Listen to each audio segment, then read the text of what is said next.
Hello दोस्तों, स्वागत है आपका हमारे YouTube channel to good classes पर। आज हम इस वीडियो में बात करेंगे सिंधु घाटी सभ्यता के बारे में। जैसे कि हम सबने पढ़ा है सिंधु घाटी सभ्यता, इसको इंडस वैली सिविलाइजेशन भी बोलते हैं। आइए पढ़ते हैं इसको। सिंधु घाटी सभ्यता। सिंधु घाटी सभ्यता एक ऐसी सभ्यता है जो सबसे प्राचीन मानी गई है, जिसका समय जो है 2500 बीसी से लेकर 1750 बीसी तक माना गया है। सिंधु घाटी सभ्यता के हमें कुछ अन्य नाम देखने के लिए मिलते हैं, जैसे कि इसके अन्य नाम हैं कांस्य युगीन सभ्यता, यानी कि इस समय लोग कांस्य का इस्तेमाल करते थे, इसलिए इसको कांस्य युगीन सभ्यता भी कहा गया है। अगला नाम है इसका हड़प्पा सभ्यता, इसको हड़प्पा सभ्यता के नाम से भी जानते हैं। तीसरा है सरस्वती सभ्यता, इसको सरस्वती सभ्यता के नाम से भी जाना जाता है। ये इसके अन्य नाम हो गए। अब पढ़ते हैं किस प्रकार सिंधु घाटी सभ्यता की खोज स्टार्ट हुई, कैसे कैसे धीरे धीरे यहाँ का उत्खनन कार्य किया गया। सिंधु घाटी सभ्यता की खोज का क्रम पढ़ते हैं। 1921 में क्या हुआ, भारतीय पुरातत्व सर्वेक्षण विभाग की स्थापना की गई और इसका अध्यक्ष बनाया गया जॉन मार्शल को। जॉन मार्शल भारतीय पुरातत्व सर्वेक्षण विभाग के अध्यक्ष किसको बनाया गया? जॉन मार्शल को बनाया गया। इन्हीं के नेतृत्व में दयाराम साहनी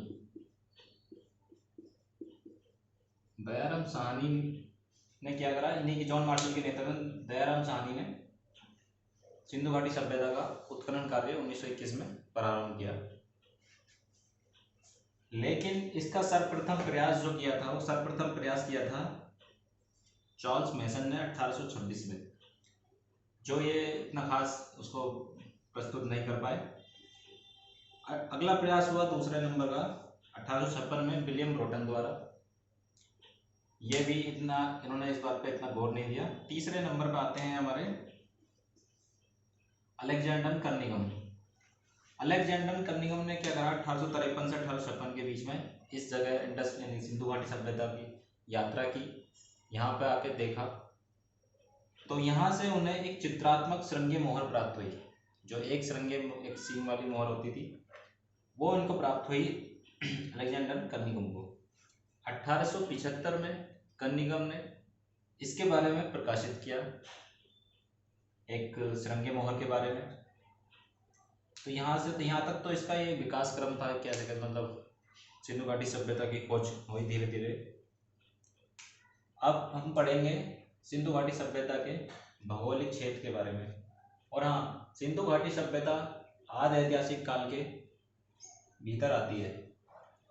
आइए पढ़ते हैं इसका भौगोलिक क्षेत्र। सिंधु घाटी सभ्यता का भौगोलिक क्षेत्र कहाँ कहाँ था, इसकी सीमाएं, इसका क्षेत्रफल, इसका आकार कैसे कैसे था। भौगोलिक क्षेत्र में हम पढ़ेंगे जो नॉर्थ साइड है, यानी कि उत्तर दिशा में, उसका विस्तार कहाँ तक था सिंधु घाटी सभ्यता का, और पश्चिम में कहाँ तक था, पूर्व में कहाँ तक था, और दक्षिण में कहाँ तक था। सिंधु घाटी सभ्यता का उत्तर में विस्तार था जम्मू कश्मीर के मांडा अखनूर तक, जो कि चेनाब नदी के किनारे है।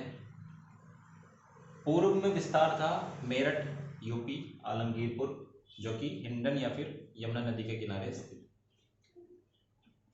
पश्चिम में विस्तार था इसका सुत्तागेंड और बलूचिस्तान तक, जो कि पाकिस्तान का हिस्सा है, जो दास नदी या सिंधु नदी के किनारे स्थित था, इसका पश्चिम हिस्सा। दक्षिणी सीमा इसकी दैमाबाद महाराष्ट्र तक थी, जो कि पराबरा नदी या फिर गोदावरी नदी तक इसकी सीमा पाई जाती है। और हम इसका एक पढ़ेंगे आकार, जो कि एग्जाम में पूछा जाता है, मोस्ट है। इसका आकार कैसा, सिंधु घाटी सभ्यता का आकार कैसा था? तो सिंधु घाटी सभ्यता का आकार था त्रिभुजाकार, ये एग्जाम में पूछा जाता है, इंपॉर्टेंट क्वेश्चन है। अगला है इसका क्षेत्रफल कितना था। सिंधु घाटी सभ्यता का जो क्षेत्रफल था ये कितना था? 12,99,600 किलोमीटर स्क्वायर। तो इसका आकार कैसा था? इसका आकार था त्रिभुजाकार और क्षेत्रफल था इसका सिंधु घाटी सभ्यता का 12,99,600 किलोमीटर स्क्वायर। अब हम इसकी बात कर लेते हैं पूरे सिंधु घाटी सभ्यता की लंबाई चौड़ाई के बारे में। इसकी लंबाई उत्तर से दक्षिण की तरफ 1400 किलोमीटर इसकी लंबाई थी, उत्तर से दक्षिण, और पूर्व से पश्चिम इसकी कुल लंबाई 1600 किलोमीटर के पाई जाती है। अब हम जानेंगे इसका सिंधु घाटी सभ्यता किस किस देश में इसका विस्तार था। तो मुख्यतः 3 देशों में इसका विस्तार पाया जाता है, अफगानिस्तान, पाकिस्तान और भारत। पाकिस्तान, अफगानिस्तान और भारत में इसका मुख्य रूप से विस्तार पाया जाता है, 3 देशों में। अब हम पढ़ेंगे सिंधु घाटी सभ्यता के कुछ मुख्य पॉइंट। जैसे नंबर 1 पे है सिंधु घाटी सभ्यता का सबसे बड़ा स्थल। जो सिंधु घाटी सभ्यता का सबसे बड़ा स्थल था वो था मोहनजोदाड़ो, गनवेरीवाला, हड़प्पा। ये 2 सिंधु घाटी सभ्यता के सबसे बड़े स्थल के रूप में जाने जाते हैं। लेकिन भारत में स्थित सबसे बड़ा स्थल कौन सा था? भारत में स्थित सबसे बड़ा स्थल था राखी गढ़ी, जो कि हरियाणा में स्थित है। ये भारत में स्थित सबसे बड़ा हड़प्पा सभ्यता का स्थल था। और एक क्वेश्चन आता है, जुड़वा राजधानी किसको बोलते हैं? हड़प्पा सभ्यता, सिंधु घाटी सभ्यता में जुड़वा राजधानी किसको बोला जाता है? हड़प्पा और मोहनजोदाड़ो को। हड़प्पा और मोहनजोदाड़ो को बोलते हैं जुड़वा राजधानी, ट्विन कैपिटल। इसको लघु हड़प्पा भी बोला जाता है क्योंकि इनका आकार बहुत, इनकी सीमा बहुत बड़ी थी, इसलिए इसको लघु हड़प्पा भी बोला जाता है। इस प्रकार हम और आगे पढ़ेंगे अभी।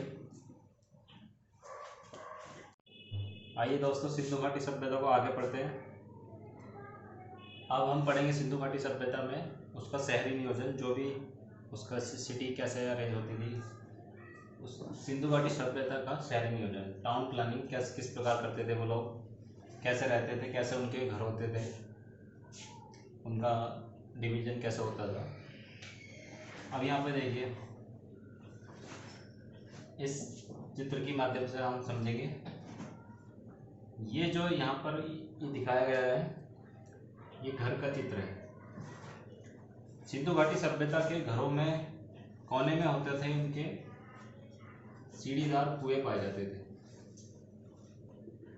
उनके घरों में, हर किसी के घर में सीढ़ीदार कुएं पाए जाते थे। और जो उनके घरों का गेट होता था, मुख्य दरवाजा, वो गली की तरफ खुलता था। कई एग्जामों में ये क्वेश्चन पूछा गया है कि सिंधु घाटी सभ्यता में लोगों के घरों के दरवाजे किस तरफ खुलते थे? तो वो गली की तरफ खुलते थे, ना कि सड़क की तरफ। यहाँ जो पानी की निकासी का सिस्टम था वो था सड़क के किनारे। पानी निकासी कहाँ से होती थी? सड़क के किनारे, बाहर की ओर, यानी कि घरों से बाहर की ओर पानी निकासी का सिस्टम होता था। नगर के बराबर में एक छोटी सड़क होती थी, जो कि बाद में मिल जाती थी किससे? मुख्य सड़क से। एक छोटी सड़क होती थी लगभग 8 फीट की, और वो बाद में जाके मिल जाती थी मुख्य सड़क से, जो कि बहुत बड़ी सड़क होती थी। और यहाँ पर इनके घरों के कोने में ही यहाँ पर बाथरूम मिलते थे, बाथरूम पाए जाते थे। बाथरूम भी इनके घरों में कोने में ही, बाथरूम और कुएं दोनों कोने में पाए जाते थे।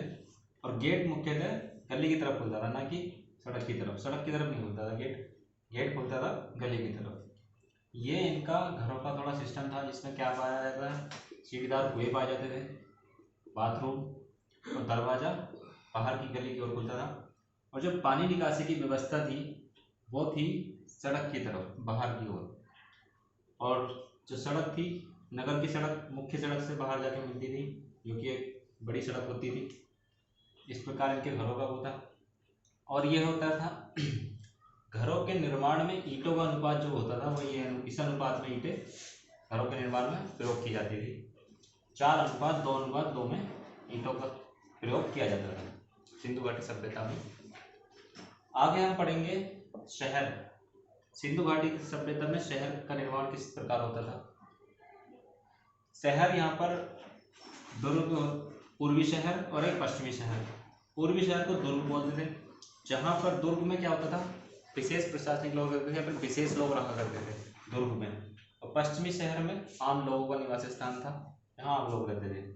दुर्ग में वो लोग रहते थे जहाँ जिनसे जो प्रशासक चलाते थे हड़प्पा सभ्यता का, सिंधु घाटी सभ्यता का, वो लोग दुर्ग में रहा करते थे। अब यहाँ पर दुर्ग और पश्चिमी जो आम लोगों का निवास स्थान था, इनके चारों तरफ कुछ दीवार, सुरक्षा दीवार पाई जाती थी। जैसे मोहनजोदाड़ो में और हड़प्पा में इन दुर्ग और पश्चिमी शहर के बीच जो आम लोगों का निवास स्थान था, उसके चारों ओर अलग अलग दीवार होती थी, अलग अलग एक सुरक्षा दीवार पाई जाती थी। कहाँ पर? मोहनजोदाड़ो और हड़प्पा में। जैसे मान लो यहाँ पर ये दुर्ग है और ये आम लोगों का निवास स्थान है, तो इनके लिए एक सुरक्षा दीवार पाई जाती थी अलग अलग। इनकी सुरक्षा दीवार अलग थी, इनकी अलग थी। तो मोहनजोदाड़ो और हड़प्पा में अलग अलग सुरक्षा दीवार होती थी। लेकिन कालीबंगा जो है राजस्थान में, उसमें दोनों शहरों की एक ही सुरक्षा वॉल होती थी। ये दोनों एक ही सुरक्षा दीवार में घिरे होते थे। दुर्ग और आम लोगों का निवास स्थान एक ही सुरक्षा दीवार में होते थे। कहाँ? कालीबंगा में। चौंधारो में एकमात्र ऐसा स्थान सिंधु घाटी सभ्यता का, चौंधारो, जो कि गुजरात में पड़ता है, जहाँ कोई भी सुरक्षा दीवार उपस्थित नहीं थी। ना तो दुर्ग की सुरक्षा दीवार थी, ना ही आम लोगों के लिए सुरक्षा दीवार उपस्थित थी। ये था सिंधु घाटी सभ्यता का नगर नियोजन या शहर नियोजन, जिस प्रकार उनके घर बने होते थे, कैसे कुएं पाए जाते थे, ईंटों का अनुपात पढ़ा हमने, ठीक है। दुर्ग और पश्चिमी है, ये इसके कुछ स्थान है जहाँ पर सुरक्षा दीवार पाई जाती थी। चौंधारो एक स्थान है जहाँ पर सुरक्षा दीवार अनुपस्थित। आइए दोस्तों, अब आगे हम पढ़ेंगे सिंधु घाटी सभ्यता के वाणिज्य और व्यापार के बारे में। किस प्रकार वो लोग व्यापार करते थे, जो कि इतनी बड़ी सभ्यता विकसित की उन लोगों ने। सिंधु घाटी सभ्यता में कोई भी मुद्रा प्रचलित नहीं थी, ये बहुत इंपॉर्टेंट बात है। इनकी कोई भी मुद्रा प्रचलित नहीं थी। इनका जो व्यापार होता था वो वस्तु विनिमय प्रणाली के आधार पर होता था। वस्तु विनिमय प्रणाली क्या होती है? जैसे कि किसी वस्तु के बदले में किसी दूसरी वस्तु दे देना, वस्तु विनिमय प्रणाली हो गई। जैसे हमने एक एग्जाम्पल लिया यहाँ पे, एक बकरी बराबर 10 गज कपड़ा, यानी कि एक बकरी का मूल्य 10 गज कपड़े के बराबर मान लिया जाता था। इस प्रकार वहाँ पर व्यापार होता था। एक ये बहुत इंपॉर्टेंट क्वेश्चन है ये वाला, सिंधु घाटी सभ्यता के लोगों का मुख्य व्यवसाय क्या था? सिंधु घाटी सभ्यता के लोगों का मुख्य व्यवसाय था व्यापार। ये बहुत एग्जाम में पूछा गया इंपॉर्टेंट क्वेश्चन है। उनके सिंधु घाटी सभ्यता के लोगों का मुख्य व्यवसाय व्यापार था। अब व्यापार में उनका मुख्य जो वहाँ से वो आयात करते थे सामान, वो हम देख लेते हैं। मुख्य आयात स्थान जो कि सिंधु घाटी सभ्यता के लोग अलग अलग पदार्थों का आयात करते थे, वो कहाँ कहाँ से करते थे? मुख्यतः जैसे कॉपर है, कॉपर को वो खेतड़ी राजस्थान से मंगाते थे। सोना और टीन को वो ईरान और अफगानिस्तान से आयात करते थे। इसी प्रकार फिरोजा और मनका ईरान और अफगानिस्तान से इसको भी आयात किया जाता है। जो सिंधु घाटी सभ्यता में मुख्यतः रूप से सोना आता था वो कोलार कर्नाटक से आता था, जो कि एक भारत में स्थित जगह है फेमस। यहाँ से अपने व्यापार के लिए वे अलग अलग सामान मंगाते थे। अब पढ़ेंगे हम सिंधु घाटी सभ्यता के कुछ इंपॉर्टेंट फैक्ट। जैसे सिंधु घाटी सभ्यता में मुख्यतः भूमध्य सागरीय लोग अधिक रहते थे। अधिकांश लोगों का ये मानना है कि सिंधु घाटी सभ्यता में कहाँ के लोगों का निवास स्थान था? भूमध्य सागरीय लोगों का निवास स्थान माना जाता है अधिकांश। सिंधु घाटी सभ्यता की लिपि, ये बहुत इंपॉर्टेंट क्वेश्चन है। सिंधु घाटी सभ्यता की लिपि क्या थी? इनकी लिपि थी चित्रात्मक।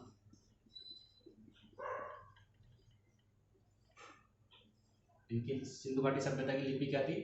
चित्रात्मक लिपि पाई जाती थी। यहाँ पर चित्रों द्वारा लिखा जाता, वर्णन किया जाता। ये आगे हम इसके बारे में अभी और पढ़ेंगे, सिंधु घाटी सभ्यता के बारे में।